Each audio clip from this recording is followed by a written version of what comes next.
দুর্গাপুজো মানে মাতৃ আরাধনা, কিন্তু যে মায়েরা উপেক্ষিত, যাদের আশ্রয় বৃদ্ধাশ্রম, এবারের উৎসবে এমন মায়েদের কথাই ভেবেছে দিল্লির আরামবাগ পুজো সমিতি।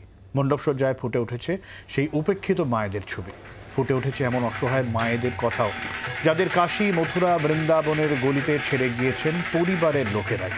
এমন 20 জন মহিলাকে মণ্ডপে এনে বিশেষ সম্মান দিচ্ছেন পুজো উদ্যোক্তারা। পুজোর টাকা বাঁচিয়ে তাদের পাশে থাকায় দিল্লির আরামবাগ পুজো সমিতির লক্ষ্য। এবার অ্যাকচুয়ালি আমাদের থিমটা আগে থেকে মেন থিমটা আছে মায়েদের নিয়ে, তো একটা সেক্টর আমরা নিয়ে নিয়েছি। এরপরে যে থিমটা হবে তখন আমরা চিন্তা ভাবনা করবো।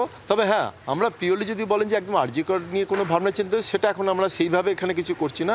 সে তার উপরে হয়তো কোনো কালচার অনুষ্ঠান হয়তো একটু আধটু হতে পারে, ইন হাউস একটা সেলাম একটা, কিন্তু আমরা কোনো ডাইরেক্টলি সেই সময়, কারণ ব্যাপারটা এখনও কোর্ট কেসের আন্ডার রয়েছে, পলিটিক্যাল রয়েছে, সেই জন্য ওটা নিয়ে আমরা এখনও বেশ বিশেষভাবে কিছু যাচ্ছি না।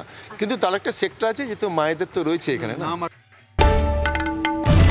বাংলার আওয়াজ, বাঙালির আবেগ, জি 24 ঘন্টা।